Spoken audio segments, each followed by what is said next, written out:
আমরা এখন ডিজেনারেসি নিয়ে একটু আলোচনা করি। তো ডিজেনারেসি বুঝতে হলে আগে আমাদের মানে একটু আমাদের basic feasible solution, degenerate basic feasible solution, non degenerate basic feasible solution, এগুলো নিয়ে যে আমরা মানে পড়াশোনা করেছি এগুলোকে একটু আমাদের আগে মনে করে নিতে হবে। আমরা যদি ভুলে গিয়ে থাকি তাহলে এগুলোকে আগে একটু মনে করে নিতে হবে, এরপরে আমরা ডিজেনারেসি শুরু করব।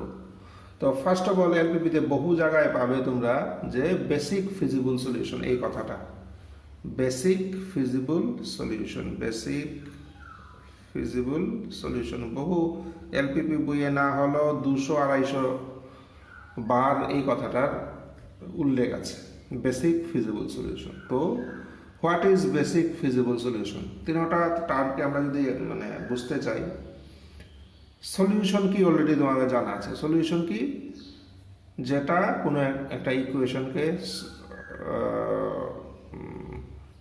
ইকুয়েশনের রুট ধরতে পারি, মানে যে জিনিসটা ইকুয়েশনকে স্যাটিসফাই করে এটাকে আমরা বলি সলিউশন। ধরো আমরা একটা সেট অফ ইকুয়েশনস লিখি, আমরা x1 plus 4x2 minus x3 equal to 3। আরেকটা লিখলাম 5x1 plus 2x2 plus 3x3 equal to ধরো 4। তাহলে এটা সেট অফ ইকুয়েশনস। তো তার সলিউশন বলতে কি বুঝো? সলিউশন বুঝবো এমন x1 x2 x3 এর ভ্যালু, যে ভ্যালুগুলো দুটো ইকুয়েশনকে স্যাটিসফাই করে। তো এটা আমরা অলরেডি জানি, এগুলো এক্সপ্লেন করার কিছু নেই, সলিউশন বুঝলাম। What is feasible? ফিজিবল এলপিপির ক্ষেত্রে ফিজিবল কথার অর্থ হলো নন নেগেটিভ। এলপিপির ক্ষেত্রে ফিজিবল কথার অর্থ হলো নন নেগেটিভ, মানে সলিউশনগুলো x1 x2 x3 ভ্যালুগুলো যাতে নন নেগেটিভ হয়। আচ্ছা, এখন হলো what is basic? Basic solution কি? বেসিক সলিউশনে তোমরা অলরেডি জানো, বেসিক সলিউশন একটা সলিউশন যদি দুটো ক্রাইটেরিয়া স্যাটিসফাই করে দেন এটাকে আমরা বলি বেসিক সলিউশন।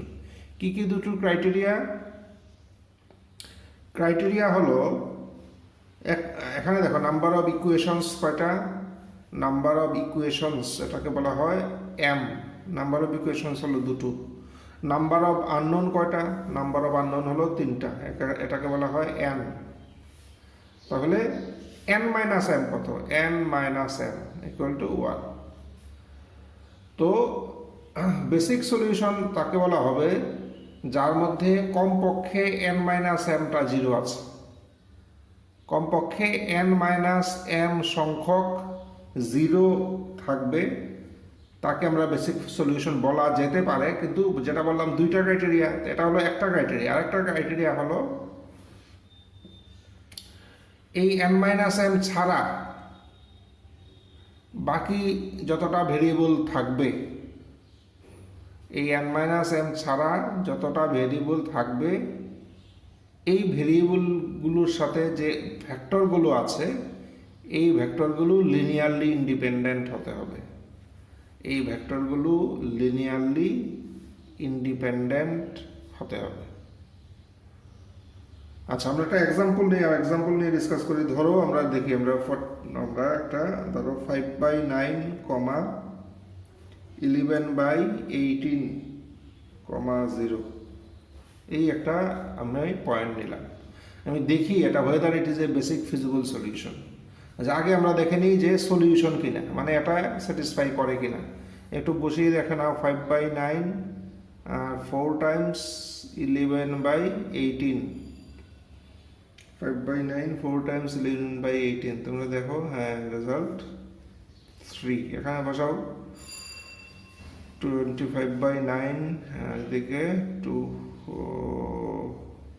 11/9, 25, আর এদিকে 11 মানে 36/9 মানে 4। হ্যাঁ ঠিক আছে, এটা দেখো এটাকে স্যাটিসফাই করে, এর মানে ইট ইজ এ সলিউশন। বুঝে গেলাম। ফিজিবল কিনা? ফিজিবল মানে সবগুলো যাতে নন নেগেটিভ হয়, সবগুলো নন নেগেটিভ আছে, কাজে ফিজিবল। বেসিক কিনা, বেসিক কিভাবে বুঝবো? বেসিক বুঝতে হলে দেখতে হবে যে n minus m variable zero আছে কিনা। n মাইনাস m এখানে কত 1, তাহলে একটা কমপক্ষে একটা ভেরিয়েবল, কমপক্ষে একটা ভেরিয়েবল জিরো আছে কিনা দেখি। হ্যাঁ, একটা ভেরিয়েবল জিরো আছে, এর মানে বেসিক সলিউশন হতে পারে যদি দুই নাম্বারটা স্যাটিসফাই হয়। দুই নাম্বারটা কি বলা হয়েছে? এই n মাইনাস m ভেরিয়েবল ছাড়া যে ভেরিয়েবলগুলো আছে, তাহলে এই একটা ছাড়া যেটা জিরো, কমপক্ষে n minus m variable zero হতে হবে। তাহলে একটা জিরো মানে এটা ছাড়া যে ভেরিয়েবলগুলো, আর মানে কি এখানে x জিরো বাকি আছে কি x1 x2, তো এটা ছাড়া যে ভেরিয়েবলগুলো আছে মানে x1 x2, তার সাথে যে অ্যাসোসিয়েটেড ভেক্টর, এর মানে কি 1 5 আর 4 2, তার সাথে অ্যাসোসিয়েটেড ভেক্টর হলো x1 এর সাথে 1 5 আর x2 এর সাথে 4 2। এই দুটো ভেক্টর যাতে লিনিয়ারলি ইন্ডিপেন্ডেন্ট হয়। তো 1 5 আর 4 2 লিনিয়ারলি ইন্ডিপেন্ডেন্ট কিনা আমরা খুব সহজে চেক করতে পারি with the help of determinant 1 5 4 2। Non zero হলে ইন্ডিপেন্ডেন্ট, এটা হলো কত -18, এর মানে ইন্ডিপেন্ডেন্ট। কাজেই ইট ইজ এ বেসিক সলিউশন।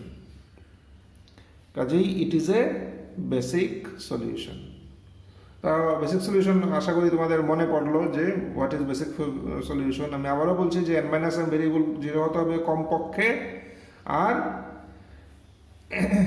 এছাড়া এই n মাইনাস যে ভেরিয়েবলটা জিরো হতে হবে অবশ্যই, সেটা ছাড়া যে ভেরিয়েবলগুলো থাকবে তার সাথে যে অ্যাসোসিয়েটেড ভেক্টর,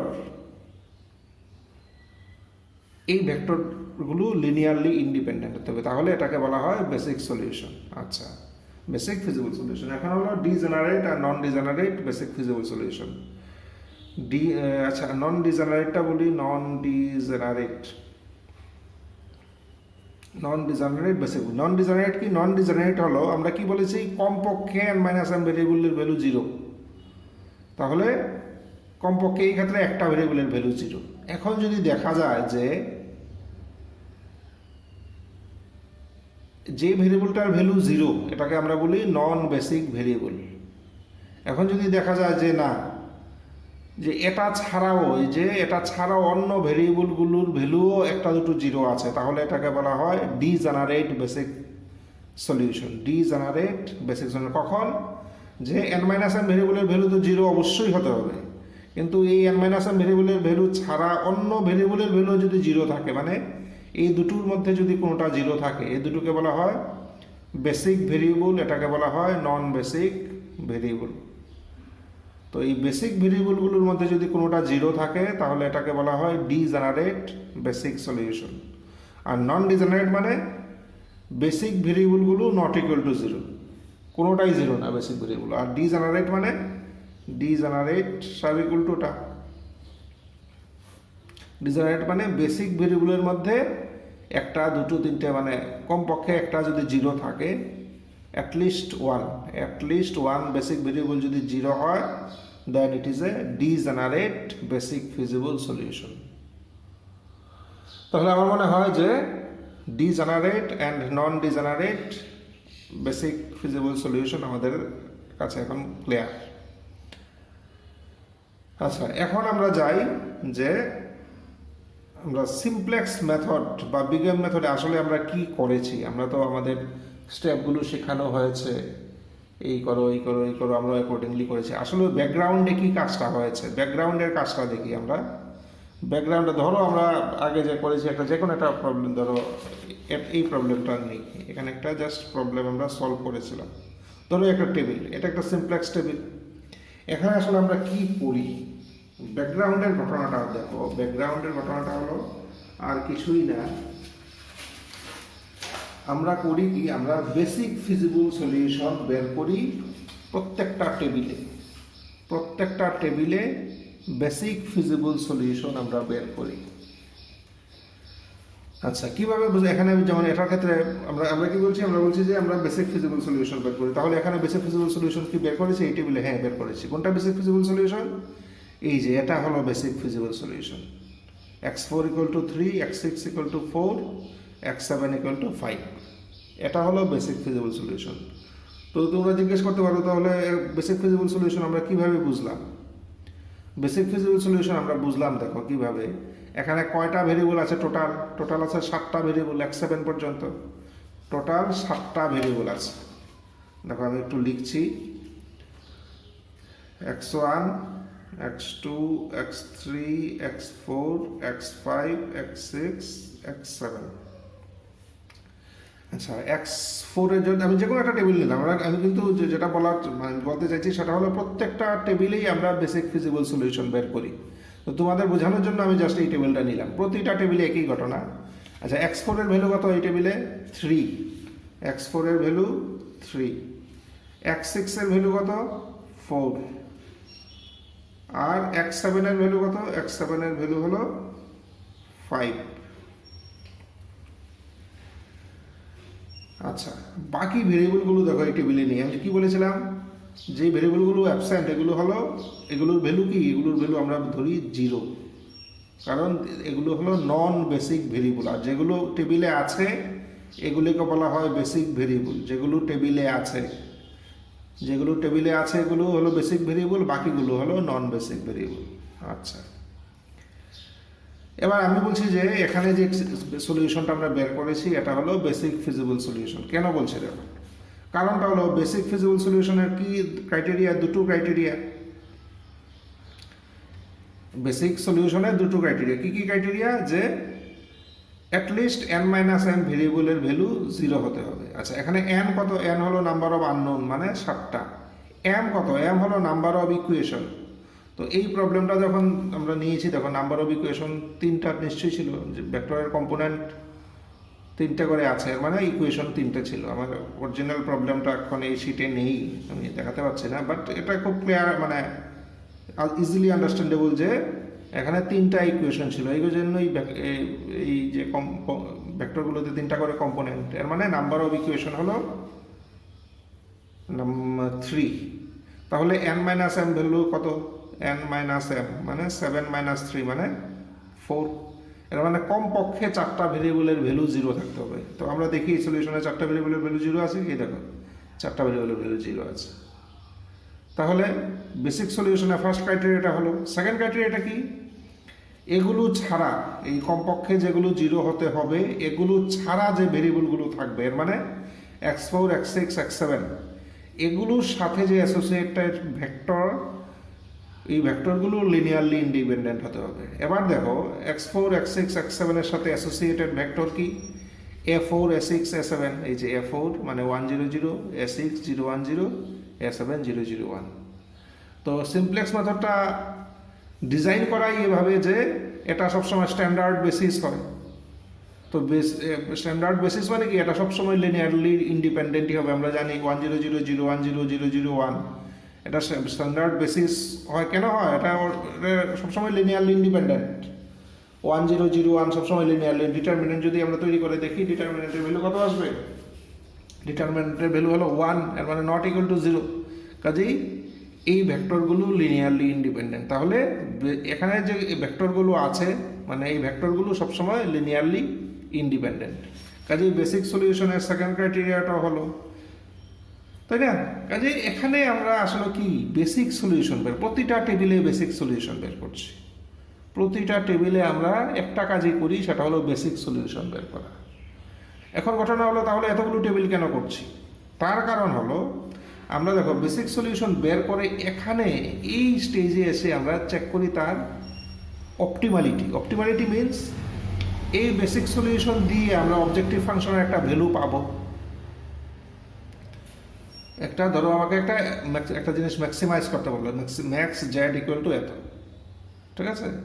তো এখানে এসে আমরা টেস্ট করি যে আমরা এখানে যে ভ্যালুটা পেলাম এটাই কি ম্যাক্সিমাম, না তার থেকে ম্যাক্সিমাম সম্ভব। আমরা যখন দেখি, ধরো এখানে এসে ভ্যালু পেলাম 5, আমরা এখানে এসে চেক করি, এখানে এটা আসলে এটা চেক করা হয় যে 5-এর থেকে ম্যাক্সিমাম কি সম্ভব। যদি নেগেটিভ পাই আমরা বলি যে এগিয়ে যেতে। কারণটা হলো এটা দিয়ে বোঝা যায় যে 5-এর থেকে ম্যাক্সিমাম সম্ভব। তখন পরের টেবিলে এটাকে আমরা আরেকটু ইমপ্রুভ করি। ধরো 5-এর পরে যে ম্যাক্সিমাম এর মানে বাড়বে, 5-এর পরে ভ্যালুটা পেলাম 9। এখানে এসে আমরা চেক করি যে 9টাই কি ম্যাক্সিমাম, না তার থেকে বড় ভ্যালু পসিবল। নেগেটিভ আসলে বড় ভ্যালু পসিবল। এই জন্যই আমরা বলি আরও এগিয়ে যান, কারণ তার থেকে বড় ভ্যালু পসিবল।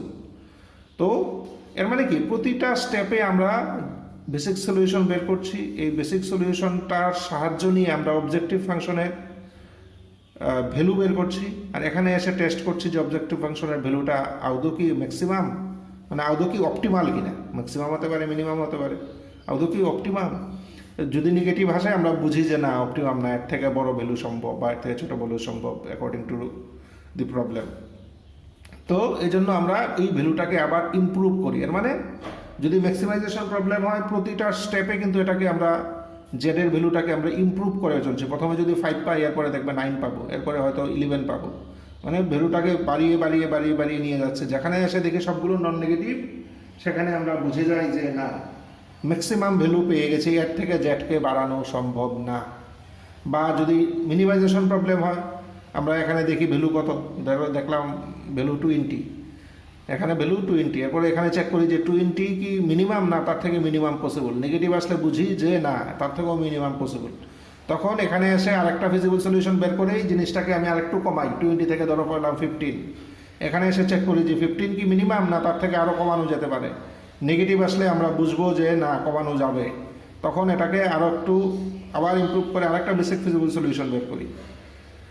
এই বেসিক ফিজিবল সলিউশন করে আবার টেস্ট করি, যদি দেখি না নন নেগেটিভ, তখন বুঝলাম যে না, একেবারে মিনিমাম ভ্যালু পেয়ে গেছি, তার থেকে মিনিমাম সম্ভব না, তখন আমরা এটাই সলিউশন লিখি। কাজেই প্রতিটা স্টেপে আমাদের কাজ হলো বেসিক ফিজিবল সলিউশন বের করা।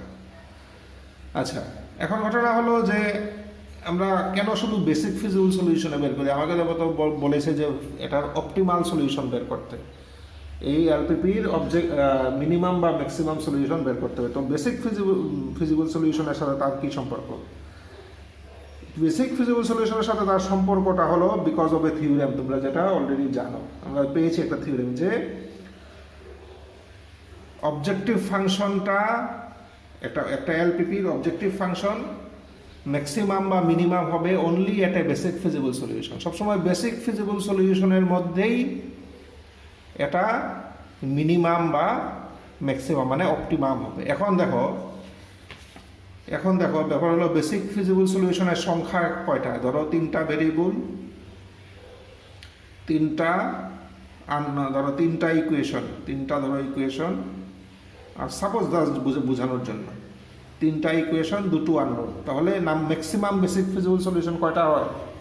3টা ইকুয়েশন, 2টা আননোন হলে ম্যাক্সিমাম বেসিক ফিজিবল সলিউশন হয় 3C2 মানে 3। তাহলে 3টা বেসিক ফিজিবল সলিউশন হবে। তাহলে এই 3টা বেসিক ফিজিবল সলিউশনের মধ্যেই কোনো না কোনোটাতে আমাদের অবজেক্টিভ ফাংশনের ভ্যালু অপটিমাল হবে। তাহলে সোজা হিসাব এই 3টা বেসিক ফিজিবল সলিউশনে আমরা ভ্যালুটা চেক করে নিই, এগুলোর মধ্যেই ম্যাক্সিমাম বা মিনিমাম হবে। তাই তো? আমি আবারও বলছি যে কোনো একটা ইকুয়েশন যদি 3টা আননোন, 2টা ইকুয়েশন থাকে, তাহলে ম্যাক্সিমাম বেসিক ফিজিবল সলিউশনের সংখ্যা 3টা। আবার আমরা এও জানি যে একটা এলপিপির অবজেক্টিভ ফাংশনের ভ্যালু ম্যাক্সিমাম বা মিনিমাম হবে অনলি এট এ বেসিক ফিজিবল সলিউশন। কাজেই আমরা এই 3টা বেসিক ফিজিবল সলিউশন বের করে যদি তার অবজেক্টিভ ফাংশনের ভ্যালু চেক করে নেই, তাহলেই তো হয়ে গেল, তাহলেই আমাদের কাজ হয়ে গেল। কাজেই এই সিমপ্লেক্স মেথডে কাজটা কিন্তু এটাই করি আমরা, কিন্তু তার ক্ষেত্রে মানে এই প্রসিডিউরটা এইভাবে ডিজাইন করা হয়েছে, তার কারণটা হলো, দেখো আমি এখানে 3C2 বলছি, এখন এটা যদি 7C3 হয়, 7C3 এর মানে 7 × 6 × 5, 3 × 2 × 1, এর মানে 35। তাহলে 35 বেসিক ফিজিবল সলিউশন আছে। এখন 35 বেসিক ফিজিবল সলিউশনে ভ্যালু চেক করে এরপরে আমরা যদি বের করি যে কোনটা ম্যাক্সিমাম বা মিনিমাম, তাহলে তো এটা মানে এই প্রবলেম মানে একদিনে করা যাবে না। তো এই জন্য সিমপ্লেক্স মেথডটা এমনভাবে ডিজাইন করা যে এই প্রতিটা আমাদের চেক করতে হবে না। ডিজাইন করাই এভাবে যে আমরা কম সংখ্যক স্টেপে যাতে মানে অপটিমাল সলিউশনে পৌঁছে যেতে পারি, এটাই সিমপ্লেক্স মেথড, আর কিছু না। সিমপ্লেক্স মেথড মানে এই না হলে তো এই 35টাতেই চেক করতে হতো আমাদের। সিমপ্লেক্স মেথড এমনভাবে ডিজাইন করা আছে না 35টা চেক করতে হবে না, আমরা কয়েকটা ভেরিয়েবলের কয়েকটা বেসিক ফিজিবল সলিউশন চেক করেই বলে দিতে পারবো যে কোনটা মিনিমাম। সবগুলো চেক না করেই আমরা অনলি কয়েকটা 35-এর মধ্যে ধরো 5টা, ম্যাক্সিমাম 5টার বেশি প্রবলেম খুব কমই আছে তোমাদের বইয়ে। কোন সময় 4টা, কোন সময় 3টা বেসিক ফিজিবল সলিউশন টেস্ট করে আমরা বলে দেই যে ইট ইজ দি অপটিমাল। কাজেই এটাই হলো সিমপ্লেক্স অ্যালগোরিদম, আর কিচ্ছু না। এটাই হলো সিমপ্লেক্স অ্যালগোরিদম। আচ্ছা, যাই হোক, তাহলে আমরা মানে মেইন ডিজেনারেসি থেকে সরেও অনেক কিছু আমরা ডিসকাস করে ফেললাম। এখন আবার আমরা ডিজেনারেসিতে ফিরি। আচ্ছা, ডিজেনারেসি কি? ডিজেনারেসি বললাম যে ডিজেনারেট কখন, যদি বেসিক ভেরিয়েবলগুলোর মধ্যে কোনোটা 0 হয় তাহলে এটাকে বলা হয় ডিজেনারেট বেসিক সলিউশন। এখন এই এলপিপি টেবিলের ক্ষেত্রে বেসিক ভেরিয়েবল কোনটো? যেগুলো বেসিসে থাকে এগুলো হলো বেসিক ভেরিয়েবল। এগুলো যেমন এই টেবিলে এই 3টা বেসিক ভেরিয়েবল, বাকিগুলো নন বেসিক। এই টেবিলে এই 3টা বেসিক ভেরিয়েবল, বাকিগুলো নন বেসিক। এখানে এই 3টা বেসিক ভেরিয়েবল, বাকিগুলো নন বেসিক। আচ্ছা, এখন তাহলে ডিজেনারেট সলিউশন বুঝবো কিভাবে? ডিজেনারেট বুঝবো যদি এই বেসিক ভেরিয়েবলের কোনোটার পাশে যদি 0 থাকে। এখানে যদি 0 থাকতো কোনোটাতে, একটা বা দুটোতে 0 থাকতো, তাহলে বুঝতাম দি সলিউশন ইজ ডিজেনারেট। কাজেই এখান থেকে বুঝতে পারছি যে এই সলিউশনটা কিন্তু ডিজেনারেট সলিউশন না, কারণ বেসিক ভেরিয়েবল প্রতিটাই নন জিরো। এটাও ডিজেনারেট, এটাও নন ডিজেনারেট, এটাও নন ডিজেনারেট, কারণ বেসিক ভেরিয়েবলগুলো কোনোটাই 0 না। কাজেই these are non degenerate basic feasible solution. তো আমরা এখন এই চ্যাপ্টারে স্টাডি করব যে কখন ডিজেনারেট বেসিক সলিউশন হতে পারে। এই কেসগুলো ডিজেনারেসি নিয়ে খুব ডিটেইলসে আমাদের যেতে হবে না, অ্যাকর্ডিং টু সিলেবাস খুব ডিটেইলসে কোয়েশ্চন আমি লক্ষ্য করিনি। তো আপাতত আমি ডিজেনারেসির উপর ঠিক যতটুকু দরকার অতটুকু ডিসকাস করছি। পরে যদি আমরা ফিল করি যে না আরও ডিটেইলসে প্রশ্ন আসে, তাহলে আমরা পরে আরেকটা ভিডিওতে এগুলো দেখব। আপাতত আমরা পরীক্ষা পারপাসে ডিজেনারেসিটা মোটামুটি বোঝার চেষ্টা করি। তো ডিজেনারেসি আমরা কি করব? ডিজেনারেসি আমরা দেখব যে কখন ডিজেনারেসি হতে পারে, মানে কখন যে সিমপ্লেক্স টেবিলের মধ্যে এদিকে যে ভেরিয়েবলগুলো থাকবে এই ভেরিয়েবলগুলোর ভ্যালু কখন 0 হতে পারে, এই আমরা এখানে দেখব। আচ্ছা, এখন ডিজেনারেসি 2 রকমের সম্ভব, মনে রাখবে 2 রকমের ডিজেনারেসি হতে পারে। কি কি 2 রকম? একটা হলো ফার্স্ট টেবিলেই degeneracy, degeneracy in the first table, degeneracy in the first table, first টেবিলেই ডিজেনারেসি। আরেকটা ডিজেনারেসি হতে পারে যে না ফার্স্ট টেবিলে না, পরের কোনো একটা টেবিলে। এটাকে বলা হয় ডিজেনারেসি অ্যাট এনি সাবসিকুয়েন্ট ইটারেশন, মানে সাবসিকুয়েন্ট পরে, ডিজেনারেসি at any subsequent iteration, at any subsequent iteration, ডিজেনারেসি at any subsequent iteration। এই 2 ধরনের ডিজেনারেসি আমাদের ফেস করতে হতে পারে। আচ্ছা, ডিজেনারেসি বুঝবো কিভাবে? ডিজেনারেসি বোঝার তো এই আমি বললাম উপায়, যে আমরা যদি দেখি বেসিক ভেরিয়েবলের মধ্যে কোনোটা 0 আছে তাহলে ডিজেনারেট। এই হলো একটা ডিজেনারেসি বোঝার উপায়। কিন্তু এখানে তো আমরা সলিউশনটা দেখে আমরা বলবো যে ডিজেনারেট বা নন ডিজেনারেট। আবার একটা টেকনিক আছে এখানে, দেখো আমরা সলিউশনটা যদি দেখি এরপরে বলতে পারবো ডিজেনারেট বা নন ডিজেনারেট। বাট কোনো কোনো সময় এমন হয় যে সলিউশনটা এখানে এই টেবিলে আসার আগেই আমরা বুঝে যাব যে ডিজেনারেট পাবো কিনা। এটাও একটা এমন একটা সিচুয়েশন হতে পারে যে সলিউশনে পৌঁছানোর আগেই বলা যাবে না এখন তো আমরা ডিজেনারেট পাবো, মানে উই ক্যান ফোরকাস্ট দি ডিজেনারেসি, আমরা আগেই বলে দিতে পারবো ডিজেনারেসি পাবো কিনা। তো আমি দুটো কেসই দেখছি, একটা হলো ডিজেনারেসি এট দি ফার্স্ট টেবিল, আর একটা হলো ডিজেনারেসি এট এনি সাবসিকুয়েন্ট ইটারেশন। তো এই সম্বন্ধে আমি বললাম কি ডিজেনারেসি একটা 2 ভাবে বলা যায়। একটা হলো সলিউশনটা দেখে আমি বুঝবো ডিজেনারেট কিনা, আর একটা হলো সলিউশনে আসার আগেই কোনো একটা লক্ষণ থাকবে, কোনো একটা সিমটম থাকবে, এই সিমটম দেখে আমরা বলতে পারবো যে না আস্তে আস্তে কিন্তু আমাদের ডিজেনারেসি আসবে। তো এই দুটো কেস আমরা দেখবো এখানে। তো তো তোমরা যেটা জানো, আমি আমার একটা অভ্যাস হলো যে আমি যে কোনো জিনিস ডিসকাস করতে ভালোবাসি যদি হেল্প হবে না এক্সাম্পল। তো এই ক্ষেত্রেও আমরা একটা এক্সাম্পল নিয়ে নেই, এক্সাম্পল নিয়ে এরপরে আমরা ব্যাপারটা ডিসকাস করি।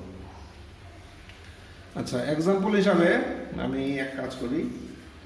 আচ্ছা, এখানে একটা জিনিস বলো, দেখো আমার যদি প্রবলেম আসে তাহলে কিন্তু ডিজেনারেসির জন্য মানে মেথড অফ সলিউশন মানে অন্য কিছু না, আমরা যে মানে অর্ডিনারি সিমপ্লেক্স মেথড শিখেছি বা বিগ এম মেথড এইগুলো দিয়েই আমরা ডিজেনারেসির প্রবলেম সলভ করতে পারি।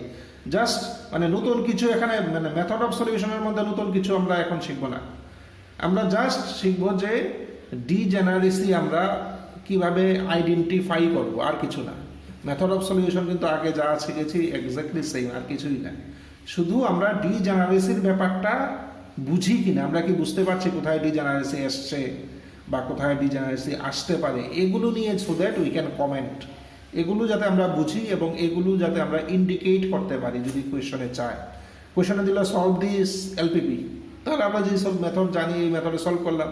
এরপর বললো কমেন্ট অন ডিজেনারেসি, তাহলে আমরা যাতে কমেন্ট করতে পারি কোথায় ডিজেনারেসি আসছে বা কোথায় ডিজেনারেসি মানে আসবে যে আমরা বুঝে গিয়েছিলাম, এইসব ব্যাপারে যাতে আমরা কিছু কথা লিখতে পারি, এটাই আমরা এখানে মেনলি দেখব।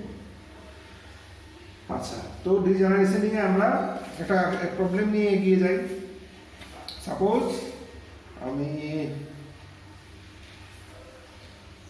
নাম্বার 8 প্রবলেম, এই নাম্বারটা এটা নেই। আচ্ছা, এখানে আচ্ছা আচ্ছা এখানে দেখি কোশ্চেনটা লিখে অ্যাটলিস্ট কি আছে তোমাদের। এই কত নাম্বার পেজ, 178 পেজে এই হলো। আমরা এই প্রবলেমটা আমরা দেখি আগে। Max Z equal to 2x1 plus x2, 2x1 plus x2 subject to 4x1 plus 3x2 less than equal to 12, 4x1 plus x2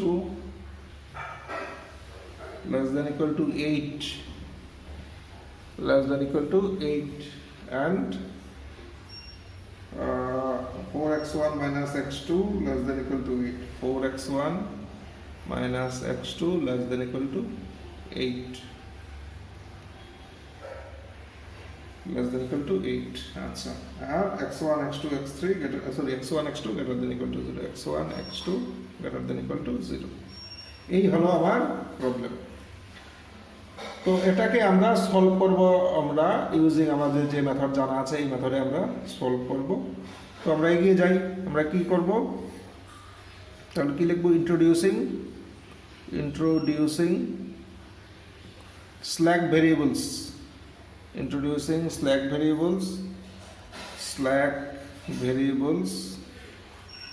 কি লাগবে, তিনটা লাগবে না, x3 x4 x5।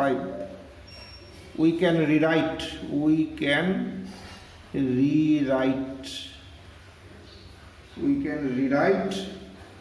the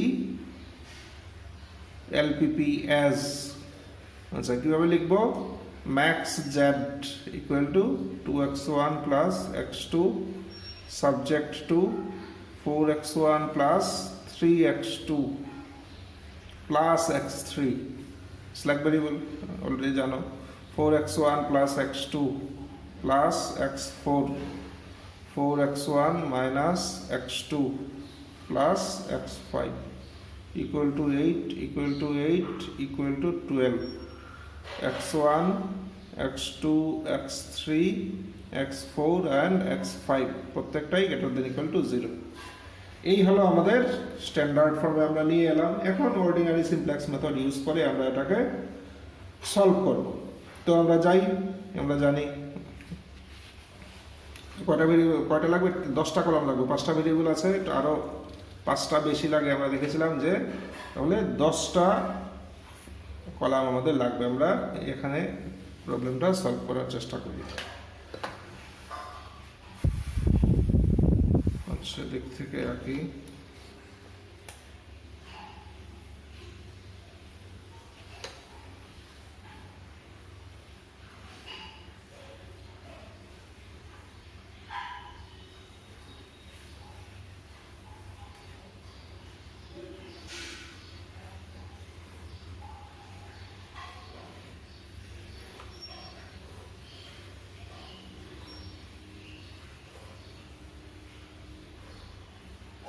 মোটামুটি এই কলামগুলো লাগবে।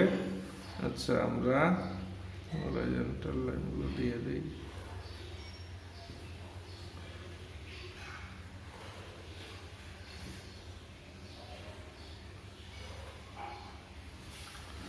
আচ্ছা, এই মোটামুটি একটা আছে CB B X B small B A1, 5টা ভেক্টর আসবে A1 A2 A3 A4 A5। আচ্ছা, এখানে বসবে সিজে। এবার এবার এটা দেখে আমরা লিখে ফেলি। আমরা কি হবে, x1 এর কোএফিসিয়েন্ট 4 4 4, মানে A1 হবে 4 4 4, A2 কত 3 1 -1 3 1 -1, A3 কত, A3 হলো 1 0 0, A4 0 1 0, A5 0 0 1। আচ্ছা, সি যেগুলো লিখি, সি যেগুলো হলো এটা 2 এটা 1, বাকি সব জানি স্ল্যাকের হলো 0। আচ্ছা, নেক্সট আমরা দেখি বেসিস। বেসিস কোনটা ফর্ম করলো, A3 A4 A5, তাহলে A3 A4 sorry A3 A4 A5, এখানে তাহলে x3 x4 x5। আচ্ছা, বি বি কত 12 8 8, বি হলো 12 8 8। আচ্ছা, সিবি কত, সিবি হলো F3 এর উপরে আছে 0, F4 এর উপরে আছে, F5 এর উপরে 0। কাজেই আমরা টেবিল 1 এর কাজ আমরা মোটামুটি করে নিয়েছি। এখন কিছু ক্যালকুলেশন করব, আমরা ইন্ডেক্স রোটা বের করব। আমরা ইন্ডেক্স রো বের করার চেষ্টা করি ফর টেবিল 1।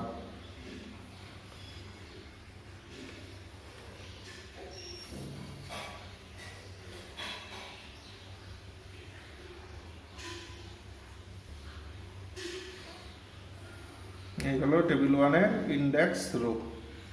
ইন্ডেক্স রো কত আসবে, সব জিরো আছে যদি সুবিধা, তাহলে -2 -1 0 0 0, এই হলো টেবিল 1 এর ইন্ডেক্স রো। আচ্ছা, মোস্ট নেগেটিভ কোনটা, মোস্ট নেগেটিভ হলো -2, তাহলে এটা এন্টারিং ভেক্টর। এবার আমরা বের করব মিনি রেশিও। মিনি রেশিও তাহলে কি করা হয়, B by entering vector. B by entering vector মানে 12/4 মানে 3, 8/4 হলো 2, 8/4 হলো 2। তাহলে টেবিল 1 এর কাজ আমরা আমাদের শেষ। এখন আমরা যাব টেবিল 2। আচ্ছা, টেবিল 2 স্ট্রাকচারটা বানাই, এরপরে আমি কিছু কথা বলবো। আমি আমার কাজ এগিয়ে রাখি, এরপরে আমি কথাগুলো বলছি। খুব ইম্পর্ট্যান্ট, মানে বোঝার বিষয় এখানে।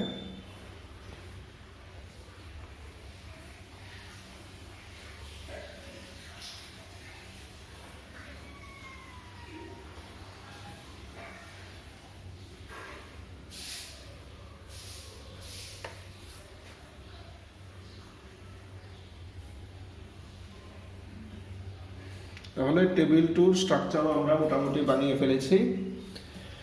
এবার আমি আচ্ছা, এখানে ফার্স্ট অফ অল যেটা সেটা হলো, আমি কি বলেছিলাম, আমরা বলেছিলাম যে ডিজেনারেসি দুই রকম। একটা হলো ডিজেনারেসি ফার্স্ট টেবিলে, আর একটা হলো ডিজেনারেসি পরের কোনো টেবিলে। তো আমরা দেখি ফার্স্ট টেবিলে কি ডিজেনারেসি আছে। ফার্স্ট টেবিলে ডিজেনারেসি নেই। কেন নেই, কারণ বেসিক ভেরিয়েবলগুলো কি, বেসিক ভেরিয়েবলের ভ্যালু কোনোটারই ভ্যালু 0 না। কাজে ফার্স্ট টেবিলে ডিজেনারেসি নেই। আমরা এখন দেখবো পরের টেবিলে ডিজেনারেসি আসে কিনা, আমরা দেখছি, পরে দেখবো। আচ্ছা, এখানে একটা জিনিস বুঝতে পারছো, দেখো ফার্স্ট টেবিলের এই ভ্যালুগুলো কোত্থেকে আসে, এগুলো হলো রিকোয়ারমেন্ট ভেক্টর। এগুলো হলো রিকোয়ারমেন্ট ভেক্টর, এই এলপিপির রিকোয়ারমেন্ট ভেক্টর। কাজে এখানে যদি কোনোটা 0 থাকতো তাহলে এখানেও 0 আসতো, এর মানে তখন ওই বেসিক ভেরিয়েবলের ভ্যালু 0, এর মানে তখন ডিজেনারেসি আসতো ফার্স্ট টেবিলে। কাজেই ডিজেনারেসি এট দি ফার্স্ট টেবিল কখন হয়, যখন রিকোয়ারমেন্ট ভেক্টরের মধ্যে কোনো না কোনোটা 0 হয়, তখন ডিজেনারেসি এট দি ফার্স্ট টেবিল হয়। তো আমরা বুঝলাম এখানে যেহেতু কোনোটাই 0 না, এর মানে ডিজেনারেসি ফার্স্ট টেবিলে আমাদের এই জন্যই আসেনি, কারণ কোনো বেসিক ভেরিয়েবলের ভ্যালু 0 না। এই একটা জিনিস বুঝলাম। আচ্ছা, এখন ঘটনা হলো যে পরের টেবিলগুলোতে ডিজেনারেসি আসবে কি না, এটা তো হলো আমরা টেবিলগুলো করলেই বুঝবো যে ডিজেনারেসি, আমরা বেসিক ভেরিয়েবলের ভ্যালু যদি দেখি জিরো এসছে তাহলে বুঝবো যে ডিজেনারেসি এসেছে, না হলে ডিজেনারেসি আসেনি। আগে থেকে বোঝারও একটা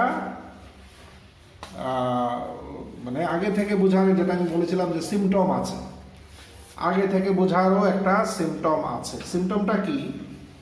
সিমটমটা হলো, আমরা যদি দেখি আগের টেবিলে মিনি রেশিওতে কোনো টাই আছে, টাই মানে দুটো মিনি রেশিও সমান, মিনি রেশিওতে যদি কোনো টাই থাকে তাহলে পরের টেবিলে ডিজেনারেট সলিউশন পাবে। আমি আবারও বলছি যে যদি দেখা যায় যে আগের টেবিলে মিনি রেশিওতে কোনো টাই আছে তাহলে পরের টেবিলে ডিজেনারেট বেসিক ফিজিবল সলিউশন পাবেই পাবে।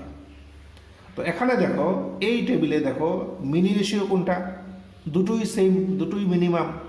তাহলে এই দুটোর আমি কি টেকনিক কি বলেছিলাম? আমরা টেকনিক বলেছিলাম, শিখেছিলাম যে যদি টাই হয় তাহলে যে কোনো একটা নিয়ে নিই, আমরা এমন বলেছিলাম।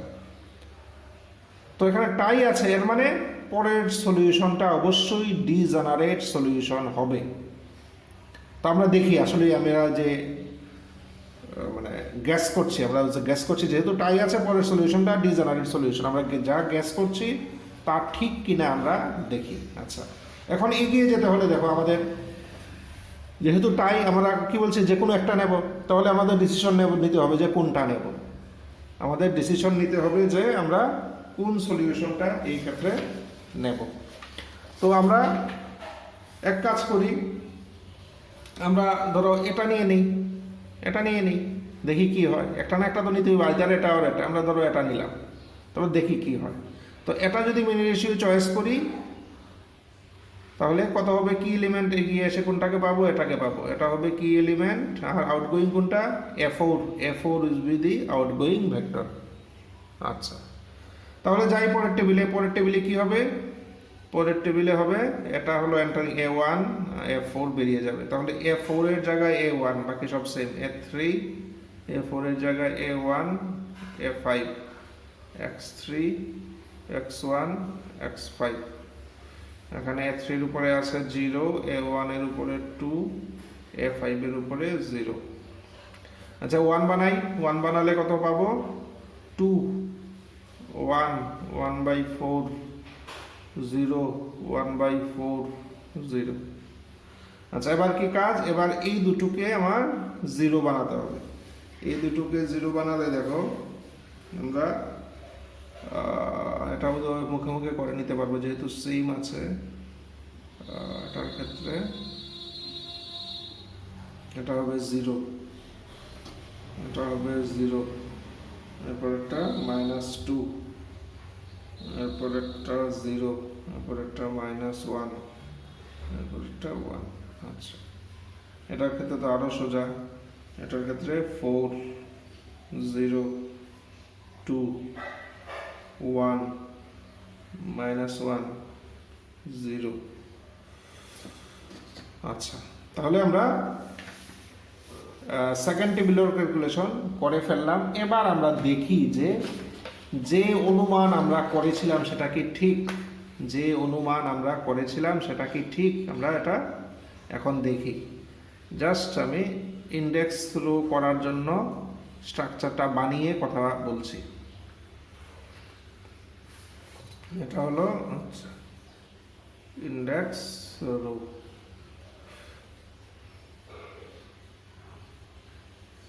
আচ্ছা আচ্ছা, আমরা কি গ্যাস করেছিলাম? আমরা ফার্স্ট টেবিলে দেখেছিলাম দুটো মিনি রেশিও সমান। তখনই আমরা গ্যাস করেছি, আমরা কি অনুমান করেছি যে না, যেহেতু মিনি রেশিও সমান পরের টেবিলে ডিজেনারেট বেসিক ফিজিবল সলিউশন হবেই। আমি আগেই বলেছিলাম যে লক্ষণটা কি? লক্ষণটা হলো আগের টেবিলে যদি মিনি রেশিও দুটো সমান হয় তাহলে পরের টেবিলে অবশ্যই ডিজেনারেট সলিউশন পাওয়া যাবে। তো এখানে সমান হয়েছিল, তো পরের টেবিলে ডিজেনারেট পেয়েছে কি? পরের টেবিলে দেখো ডিজেনারেট পেয়েছে, কারণ বেসিক ভেরিয়েবল x5 এর ভ্যালু 0। বেসিক ভেরিয়েবল x5 এর ভ্যালু 0, কাজেই this is a degenerate basic feasible solution. Degenerate, কাজেই ডিজেনারেসি দেখো আমরা এই ক্ষেত্রে আগে থেকেই আমরা অনুমান করে নিলাম। আচ্ছা, এখানে আরেকটা জিনিস বলার যে যখন টাই হয়েছিল তখন আমরা নিলাম কোনটা নিলাম, যে এটা নিয়ে নিয়েছি, টাই হয়েছে যে কোনো একটা নিতে হবে, আমরা এটা নিলাম। এটা নেওয়াতে কোন ভেরিয়েবলের ভ্যালু জিরো এসেছে, ওই টাই যে দুটোর মধ্যে হয়েছিল এই দুটোর মধ্যে যেটা নিয়েছি এটা ছাড়া যে ভেরিয়েবলটা আছে এটার ভ্যালু জিরো এসছে। যদি এটা নিতাম, যদি এটা নিতাম তাহলে কোনটার ভ্যালু, এটা ছাড়া যে দুটোর মধ্যে এটা ছাড়া যেটা থাকবে মানে এটা থাকতো তখন x4, তখন x4 এর ভ্যালু জিরো আসতো, x4 এর ভ্যালু তখন জিরো আসতো। তোমরা বাড়িতে রাফে এটা নিয়ে করে দেখবে, তখন x4 এর ভ্যালু আসবে জিরো। এই হলো একটা জিনিস। 2 নম্বর জিনিস হলো এখানে কয়টাতে টাই হয়েছে, দুটোতে টাই। যদি এমন দেখা যেত যে এখানে 4টা রো এর মধ্যে 3টা সমান, 3টাতে টাই যদি থাকতো তাহলে এখানে জিরো পেতাম দুটো, মানে একটা। যদি পিটাতে টাই হয়, যদি পি সংখ্যক টাই থাকে তাহলে p-1 জিরো পাবো। যতটা এখানে দুটোতে টাই, প্রায় একটা জিরো পেয়েছি, 3টাতে টাই থাকলে 2টো জিরো পেতাম, 5টাতে টাই থাকলে 4টা জিরো পেতাম। তো এই হলো রিগার্ডিং ডিজেনারেসি ভেরি ইম্পর্ট্যান্ট ইনফরমেশন, এগুলো তোমরা মানে মনে রাখবে। তো যাই হোক, তো আমরা ডিজেনারেসি গেস করেছিলাম, ডিজেনারেসি পেয়েছি।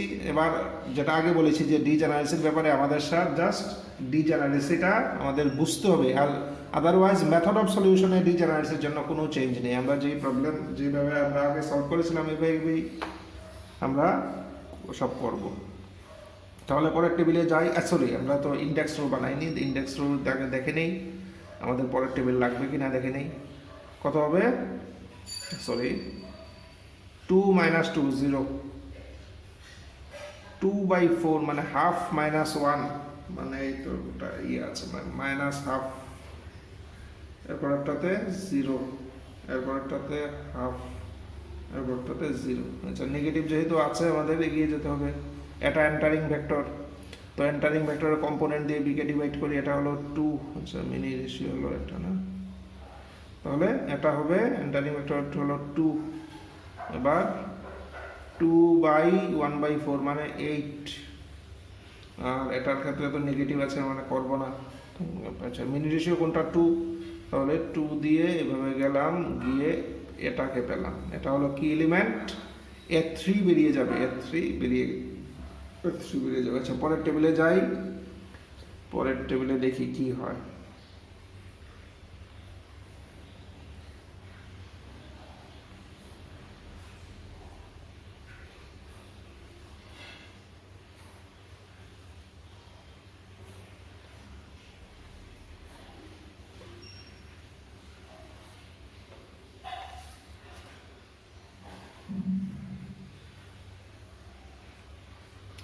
আচ্ছা, পরের টেবিলে তাহলে বেসিসটা কি হবে, A2 আসবে কার জায়গায়, A3 এর জায়গায়, A3 এর জায়গায় A2, A1, A5, x2, x1, x5।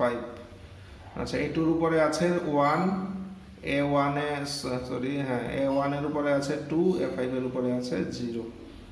আচ্ছা, এবার এটাকে 1 বানাই, তাহলে 2 0 1 হাফ মাইনাস হাফ 0।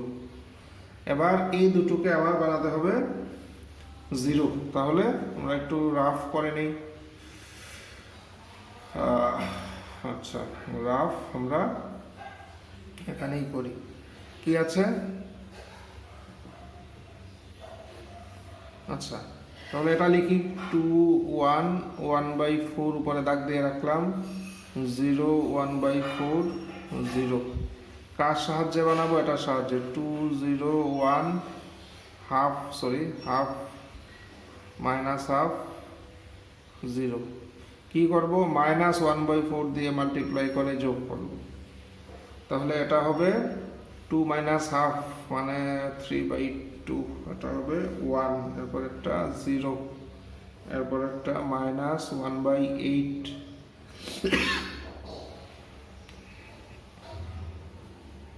এই পেলাম আমরা এটা। তাহলে কত, 3/2 1 0 -1/8 3/8 0।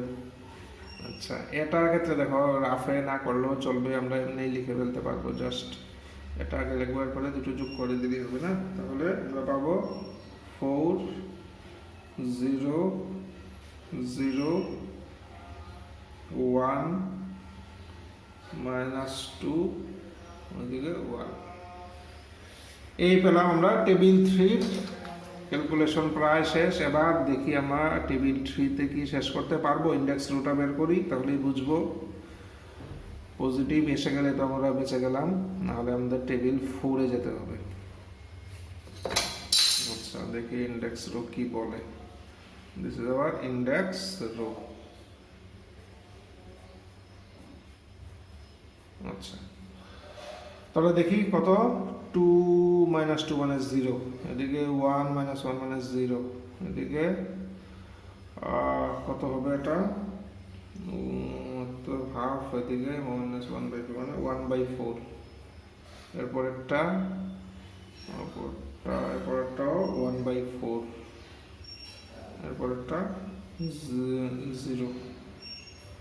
তাহলে দেখো প্রতিটা index therefore all zj minus cj greater than equal to 0, therefore the optimality condition has been satisfied. The optimal solution is কি optimal solution? অরিজিনাল কি ছিল? অরিজিনাল প্রবলেমে ভেরিয়েবলগুলো, অরিজিনাল প্রবলেমে আমাদের কি কি ভেরিয়েবল ছিল? অরিজিনাল প্রবলেমে আমাদের এই ভেরিয়েবলগুলো ছিল, তাই না? x1 আর x2। তাহলে আমার এই দুটো ভেরিয়েবলের ভ্যালু লাগবে x1 প্লাস x1 x2। আর অবজেক্টিভ ফাংশন কি ছিল? max z equal to 2x1 plus x2 এর ছিল। এবার দেখি x1 এর ভ্যালু কত। x1 এর ভ্যালু, x1 এর পাশে কি আছে? 3/2, লিখলাম 3/2। x2 এর ভ্যালু, x2 এর পাশে আছে 2, এর মানে x2 এর ভ্যালু 2। তাহলে তার ভ্যালু 2 × 3/2 প্লাস 2 মানে ভ্যালু ইজ 5। এই হলো আমাদের এই এলপিপির সলিউশন। তাহলে দেখো মেথড অফ সলিউশনে তো আমরা মানে যা শিখেছি তাই, মেথডের কোনো চেঞ্জ নেই। জাস্ট এখানে আমরা বুঝলাম যে ডিজেনারেসি আসছে, আমাদের ডিজেনারেসি আসছে। কি ধরনের ডিজেনারেসি আসছে? আমি দু ধরনের ডিজেনারেসি বলছিলাম, একটা হলো ফার্স্ট টেবিলে, একটা হলো পরের কোনো টেবিলে। এখানে আসছে কি? পরের কোনো টেবিলে। দেখো সেকেন্ড টেবিলে ডিজেনারেসি আসছে। কিন্তু ডিজেনারেসিটা আমরা আসবে যে এটা আগেই বুঝে গিয়েছিলাম। কিভাবে বুঝেছিলাম? কারণ আগের টেবিলে মিনি রেশিওতে টাই হয়েছিল। মিনি রেশিওতে টাই হলে পরের টেবিলে ডিজেনারেসি হবেই। আচ্ছা, কাজেই আমরা সেকেন্ড টাইপের ডিজেনারেসিটা দেখলাম, মানে ডিজেনারেসি এট এ সাবসিকুয়েন্ট ইটারেশন। আর ফার্স্ট টাইপের ক্ষেত্রে আমরা কি বলেছিলাম? ফার্স্ট টাইপের ক্ষেত্রে ডিজেনারেসি তখনই আসতে পারে যদি রাইট হ্যান্ড সাইড রিকোয়ারমেন্ট ভেক্টরের যে কোনো কম্পোনেন্ট, যদি এখানে রাইট হ্যান্ড সাইডে যেগুলো লেখা আছে এগুলোর মধ্যে যদি কোনোটা 0 থাকে, দেন ডিজেনারেসি আসতে পারে ফার্স্ট টেবিলে, মানে ডিজেনারেসি এট দি ফার্স্ট টেবিল। মানে এটাকে অনেক সময় বলা হয় ডিজেনারেসি এট দি ইনিশিয়াল স্টেজ, তখন আসতে পারে ফার্স্ট টেবিলে। আদারওয়াইজ এই প্রবলেমের ক্ষেত্রে আমরা দেখলাম পরের টেবিল ডিজেনারেসি একটা সাবসিকুয়েন্ট ইটারেশন, পরের টেবিলে ডিজেনারেসি আসছে। অ্যান্ড ডিজেনারেসিটা আমরা আগেই গ্যাস করে ফেলেছি, কারণ মিনি রেশিওতে টাই হয়েছিল। আরও কি বলেছি? যে টাই হলে যে কোনো একটা নেই, এখানে এটা নেওয়াতে কোন ভেরিয়েবলটা 0 হয়েছে? পরের ভেরিয়েবলটা। যে দুটোর মধ্যে টাই ছিল এর মধ্যে একটা নিয়েছি আমরা কি রো হিসাবে, কাজেই আরেকটা ভ্যালু 0 এসছে। যদি ওইটা কি রো হিসাবে নিতাম তাহলে এই ভেরিয়েবলের ভ্যালুটা আসতো 0। আরও কি বললাম? যে যতটাতে টাই হবে, যদি 5টাতে টাই হয় তাহলে 4টা ভেরিয়েবলের ভ্যালু আমরা 0 পাবো। এখানে দুটোতে টাই, কাজেই আমরা একটা ভেরিয়েবলের ভ্যালু 0 পেয়েছি। এই মোটামুটি গেল ডিজেনারেসি at any subsequent iteration এই ব্যাপারে। আচ্ছা, এখন আমরা দেখব ডিজেনারেসি at the initial stage, তার উপরে একটা আমরা প্রবলেম এখন সলভ করব। এবার ইনিশিয়াল স্টেজে ডিজেনারেসি দেখানোর জন্য আমরা একটা এক্সাম্পল চয়েস করি। তো আমরা এটা নিয়ে আমি দেখানোর চেষ্টা করি যে ইনিশিয়াল স্টেজে ডিজেনারেসি কিভাবে আসতে পারে। এটা হলো 178 পেজে তোমাদের এই প্রবলেমটা। আচ্ছা, কি আছে? Max Z equal to 3x1 plus 5x2, 3x1 plus 5x2 subject to minus 2x1 plus x2, minus 2x1 plus x2 less than equal to 0, 2x1 plus 3x2, 2x1 plus 3x2 less than equal to 14, এদিকে x1 plus x2 less than equal to 8 R x1 x2 greater than equal to 0। এটা হলো given LPP. আমাকে বলেছে যে solve this LPP just. আচ্ছা, তো আমরা as usual যে প্রসিডিউর আমরা জানি এই প্রসিডিউরই আমরা সলভ করব। জাস্ট ডিজেনারেসি কোথাও এপিআর হয় কিনা এটা আমরা জাস্ট চেক করব এবং অ্যাকর্ডিংলি আমাদের প্রশ্নে যদি চায় তাহলে এটা নিয়ে আমরা কমেন্টস করব। আচ্ছা, তো আমাদের ফার্স্ট কাজ কি যে কোনো এলপিপির ক্ষেত্রে? ফার্স্ট কাজ হলো যে এটাকে স্ট্যান্ডার্ড ফর্মে নিয়ে আসা। তো স্ট্যান্ডার্ড ফর্মে আমরা নিয়ে আসি, লিখি ইন্ট্রোডিউসিং স্ল্যাক ভেরিয়েবলস। এক্ষেত্রে শুধু স্ল্যাকই লাগবে, স্ল্যাক যেহেতু লেস দ্যান ইকুয়াল টু আছে। স্ল্যাক ভেরিয়েবলস দুটো আছে, তো আমরা x3 x4 আর x5 নিয়ে দিলাম। We can rewrite the LPP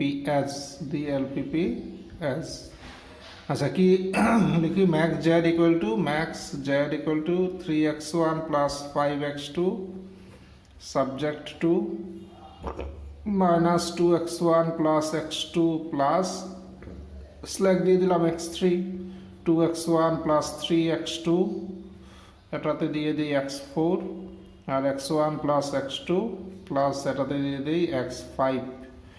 কত এটা? 8, এটা 14, এটা 0।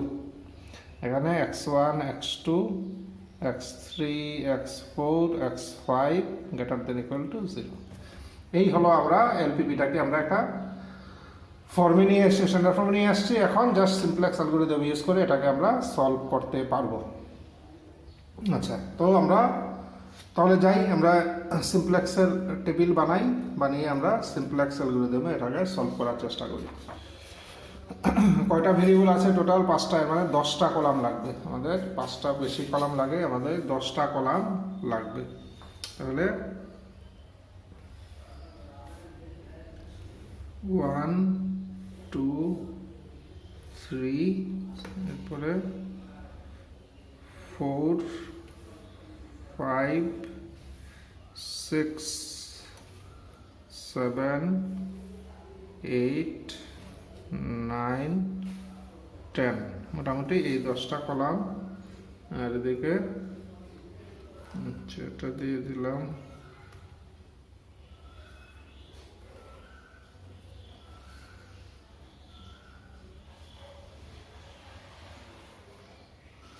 আচ্ছা, এই হলো আমাদের টেবিল কনস্ট্রাকশন। নামগুলো দিয়ে দিই। এটা হলো CB, B, X B, small B, A1 A2 A3 A4 A5। আচ্ছা, এখানে আসবে সিজে। আচ্ছা, উপরে কত? উপরে এখন কত আসবে আমরা দেখি। অবজেক্টিভ এটা 3 5, এখানে তাহলে 3, এখানে 5। A1 কত? A1 হলো -2 2 1, -2 2 1। A2 কত? A2 হলো 1 3 1 1 3 1। A3 1 0 0, A4 0 1 0, A5 0 0 1। বেসিস কোনগুলো করে? A3 A4 A5। Standard basis করে A3 A4 আর A5। তাহলে এখানে x3 x4 x5। এবার দেখি বি থেকে লিখে ফেলি। বি কি আছে? 0 14 8। তাহলে বি হলো 0 14 8। আচ্ছা, F3-র উপর, আচ্ছা এগুলো বাকি সবগুলো 0। আচ্ছা, F3-র উপরে কত আছে? 0, F4-এর উপরে 0, F5-এর উপরে 0। আচ্ছা, তাহলে টেবিল 1-এর আমরা ফিল আপ করে ফেললাম। এখন টেবিল 1-এর ক্যালকুলেশন। আচ্ছা, ক্যালকুলেশনে যাওয়ার আগেই আমরা একটা জিনিস আলোচনা করে নেই, এরপরে আমরা ক্যালকুলেশনটা করি। আচ্ছা, এখানে দেখো টেবিলটাকে একটু সুন্দর করে ফেলি, এরপরে আমি ডিসকাস করছি।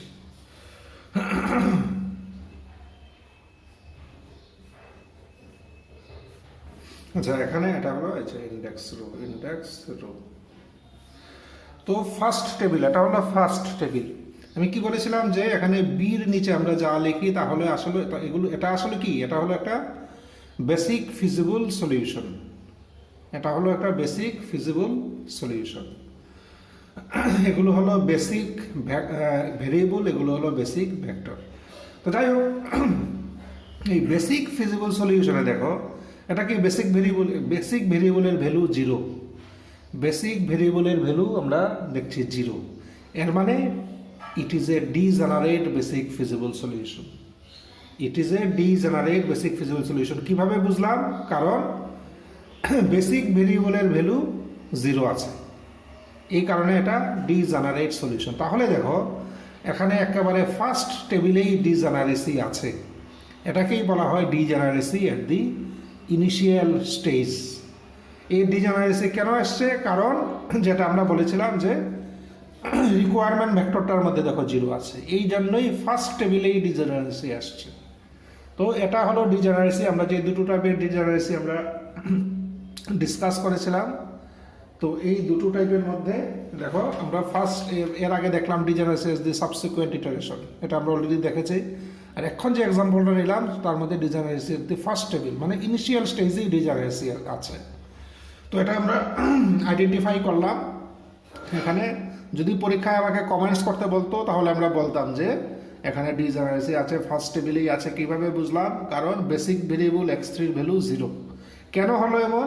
কারণটা হলো রিকোয়ারমেন্ট ভেক্টরের মধ্যে 0 ছিল, এই কারণেই ফার্স্ট টেবিলেই ডিজেনারেসি আমাদের এসেছে। তো যাই হোক, এই কমেন্ট আমরা বুঝলাম ডিজেনারেসি আছে বা তার সম্বন্ধে আমরা কমেন্টস করতে পারবো। এখন method of solution exactly same as আমরা সিমপ্লেক্স মেথডে যা শিখেছি তাই, এখানে নতুন করে আর কিছু নেই। আচ্ছা, আগে আমরা ইন্ডেক্স রোটা ক্যালকুলেশন করে ফেলি, তাহলে বুঝে যাবো কি এখানে আমার সিচুয়েশন। এটা -3, এটা হবে -5 0 0 0। মোস্ট নেগেটিভ হলো -5। এবার মিনি রেশিও বের করবো। মিনি রেশিও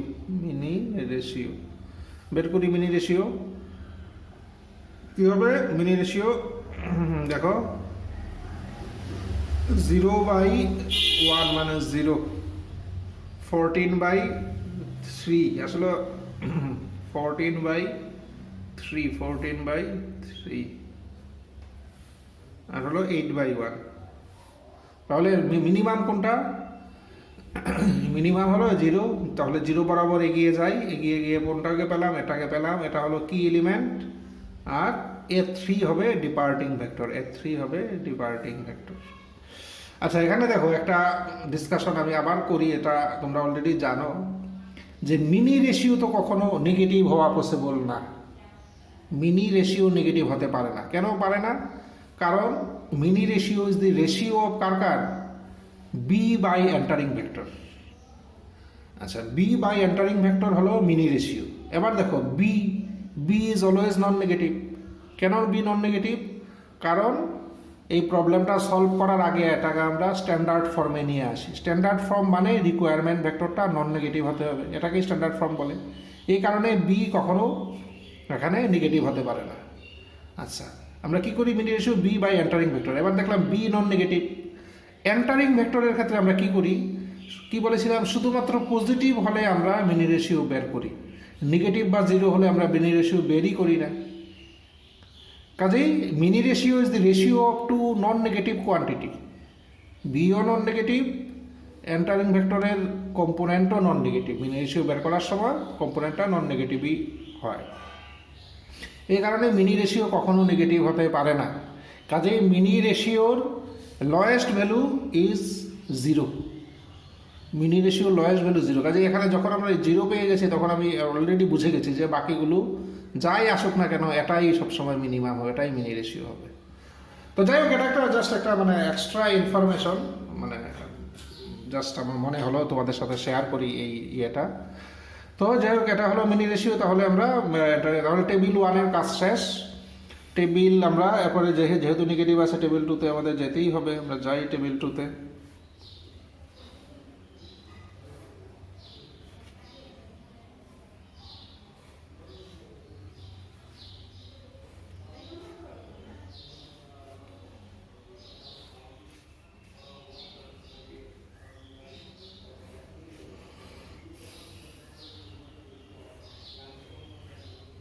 তাহলে টেবিল 2 আমরা এখানে টেবিল 2-র কনস্ট্রাকশন শেষ। এবার টেবিল 2-র ক্যালকুলেশন।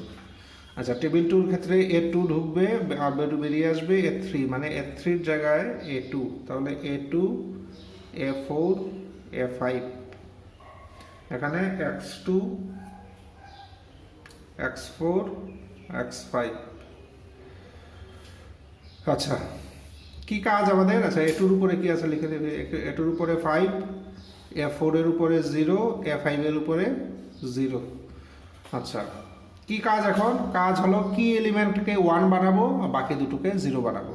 আচ্ছা, কি এলিমেন্ট দেখো অলরেডি 1ই আছে, কাজেই আমরা যা আছে তা লিখে ফেলতে পারি, আমাদের আর কিছু করার নেই এখানে। 1 0 0। এবার কাজ হলো বাকি দুটোকে আমরা 0 বানাবো। বাকি দুটোকে 0 বানাবো। এটা দেখো 0 বানানো খুব সোজা, মুখে মুখে হয়ে যাবে। কত? 8 - 0 মানে 8, 1 - -2 মানে 3, 1 - 1 মানে 0, 0 - 1 মানে -1, 0 - 0 মানে 0, 1 - 0 মানে 1। তাহলে এটা হয়ে গেল। আর তার ক্ষেত্রে আমাদের কি করতে হবে? এটা উপরে লিখবো আর এটা নিচে লিখবো। সরি, এটা হ্যাঁ একই জিনিস আসলে। এটা তো এখানে চেঞ্জ হয়নি, কাজে একই জিনিস। তাহলে একটা থেকে একটা 3 টাইমস এটাও মুখে মুখে করে ফেলতে পারবো। দেখো, একটা থেকে একটা 3 টাইমস, এটা থেকে তার 3 টাইমস বিয়োগ করতে হবে। তাহলে এটা 14। আচ্ছা, এটা কত? এটা হবে 6 আর 2 8 হয়ে যাবে। এটা হবে 0, এটা হবে -3, এটা হবে 1, এটা হবে 0। মুখে মুখে হয়ে গেল। দেখো, এখানে সিম্পল ছিল, এই জন্য আমাদের রাফে আর করতে হয়নি।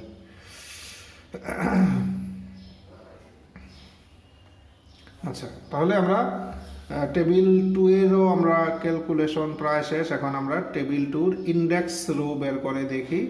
এখানে দেখো, আর নতুন কিছু পাওয়ার, মানে নতুন করে কিছু পাওয়ার নেই, কারণ এই চ্যাপ্টারের আমাদের মূল উদ্দেশ্য ছিল ডিজেনারেসিটা দেখানো। তো ডিজেনারেসি অলরেডি আমি দেখিয়ে ফেলেছি। এখন হলো জাস্ট যে মেথডে আমরা সিমপ্লেক্স মেথডে যেভাবে সলভ করি, এটা জাস্ট সলভ করবো, আর কিছুই না। এখানে নতুন করে বলার কিছু নেই, জাস্ট এটাকে আমরা সলভ করছি। তাহলে এটা হলো ইন্ডেক্স রো। তো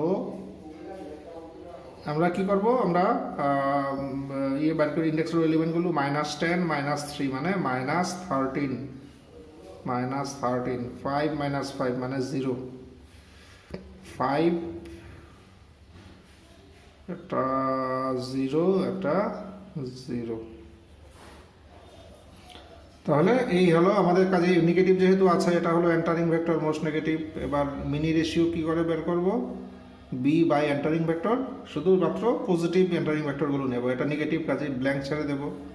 এটা 14/8 মানে 7/4, এটা 8/3, এটা 8/3। তাহলে মিনিমাম কোনটা? নিশ্চয়ই 7/4। তাহলে 7/4 এগিয়ে যাই। তাহলে আমরা তার সাথে ইন্টারসেকশন হলো এখানে, মানে 8 ইজ দি কি element and A4 is the departing vector. A4 is the departing vector. আচ্ছা, এবার আমরা তাহলে পরের টেবিলে যাই। দেখা যাক পরের টেবিলে আমরা শেষ করতে পারি কিনা। পরের টেবিলে ইন্ডেক্স রোগুলো নন নেগেটিভ আসে কিনা আমরা একটু দেখে নিই, না হলে টেবিল 4-এও যেতে হবে আমাদের। তো যেটা আমি সবসময় বলি যে ক্যালকুলেশন কিন্তু দেখো এত মানে quite a large amount of calculation, কাজে খুব ঠান্ডা মাথায় না করলে আর ভুল তো হবে। আর এখানে ভুলটা এমন জিনিস যে ভুলটা প্রপাগেট হয়, মানে তুমি এক জায়গায় ভুল করলে এই ভুলটা থেকে যাবে। তুমি এক জায়গায় যদি ভুল করো তাহলে এই ভুলটাই মানে ক্যারি ফরওয়ার্ড হবে অ্যান্ড পুরো অঙ্কটাই শেষ। আচ্ছা, তাহলে টেবিল 3 এর ক্ষেত্রে কি হলো, A1 বেসিসে আসবে আর A4 বেরিয়ে যাবে, তাহলে A4 এর জায়গায় আসবে A1, বাকিগুলো সেম, A2, A1 আর A5, X2, X1 আর X5। আচ্ছা, A2 এর উপরে কি আছে? A2 এর উপরে আছে 5, A1 এর উপরে আছে 3, A5 এর উপরে আছে 0। এবার এটাকে কি এলিমেন্টটাকে আমরা 1 বানাই, তাহলে কি করতে হবে, 8 দিয়ে ডিভাইড করি, 14/8 মানে 7/4, এটা 1, এটা 0, এটা -3/8, এটা 1/8, এটা 0। আচ্ছা, এবার বাকি দুটোকে 0 বানাতে হবে, এখন আমাদের রাফ করতেই হবে, আর কোনো উপায় নেই। আচ্ছা, এখানে আমরা রাফ করি কি 8, 3 এর উপর একটা দাগ দিয়ে রাখি, যেহেতু এটাকেই আমরা 0 বানাবো, 0, -1, 0, 1। কার সাহায্যে? তার সাহায্যে। কত? 7/4, 1, 0, -3/8, 1/8, 0। আচ্ছা, কি করব, -3 দিয়ে মাল্টিপ্লাই করে দিই, তাহলেই হয়ে গেল। এবার যোগ করে দেব, তাহলে কত হলো, 8 - 21/4, 8 - 21/4, তাহলে 432 - 21 মানে 11, তাহলে 11/4, 0, 0, এটা কি এলো 9/8 - 1, 9/8 - 1 এর মানে 1/8, এটা কি আসবে -3/8, এটা 1, তাহলে কি দাঁড়ালো, আমরা এটা না, এটা 11/4, 0, 0, 1/8, -3/8, 1। এই হলো আমাদের এটা। এবার এটাতে আসি, একই জিনিস, 0, -2 উপরে দাগ দিয়ে রাখলাম, 1, 1, 0, 0। কার সাহায্যে বানাবো? সেম জিনিস, 7/4, 1, 0, -3/8, 1/8, 0।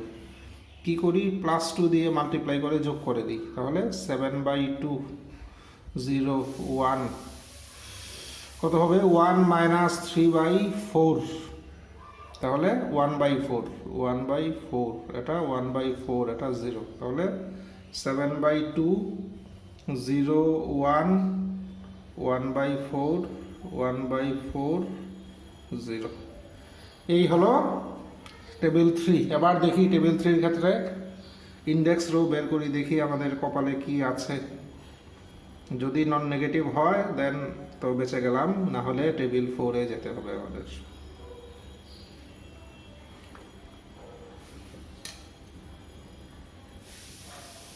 Index row, index row. আচ্ছা, দেখি তাহলে কত, 3 - 3 মানে 0, এটার ক্ষেত্রে 5 - 5 হবে 0। আচ্ছা, এটার ক্ষেত্রে 5/4 -9/8, 5/4 -9/8 আসবে আলটিমেটলি, 5/4 -9/8, এর মানে 10/8 - 9/8, এর মানে 1/8। আচ্ছা, যাক, পজিটিভই এলো।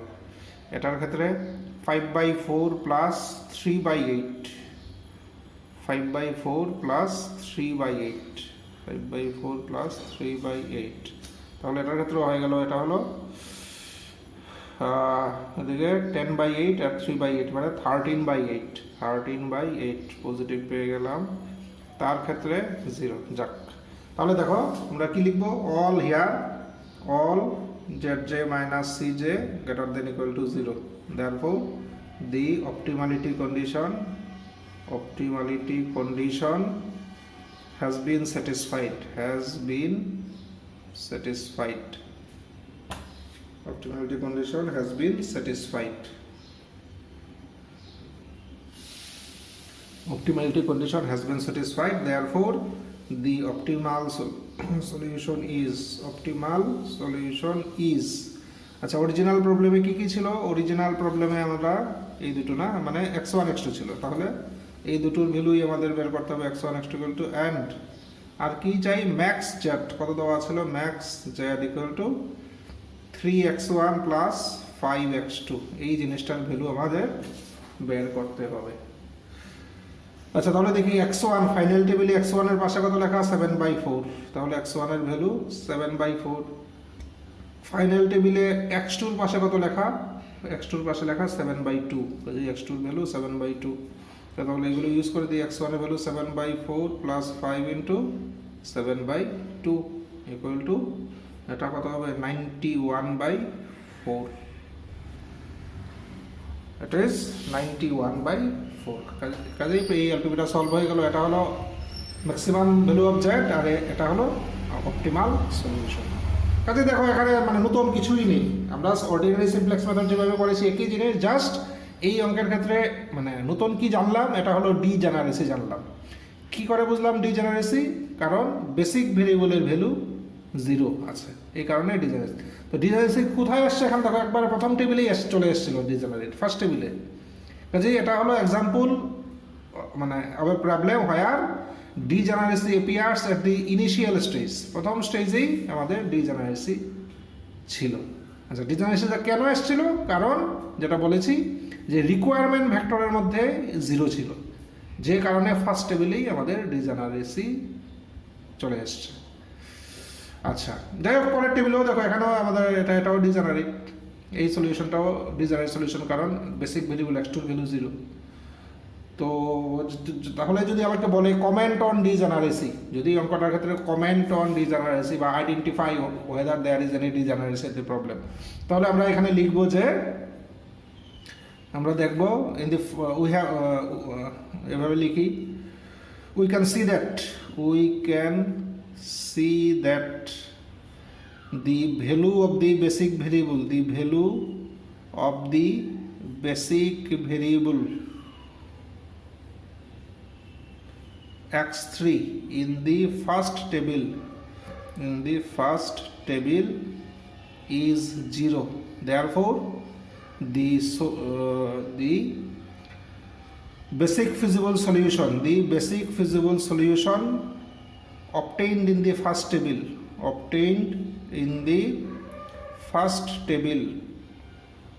is degenerate। আচ্ছা দিস ডিজেনারেসি, আচ্ছা কতটুকু লিখলো, যদি শুধু বলে কমেন্ট অন ডিজেনারেসি অতটুকু লিখলেও চলে।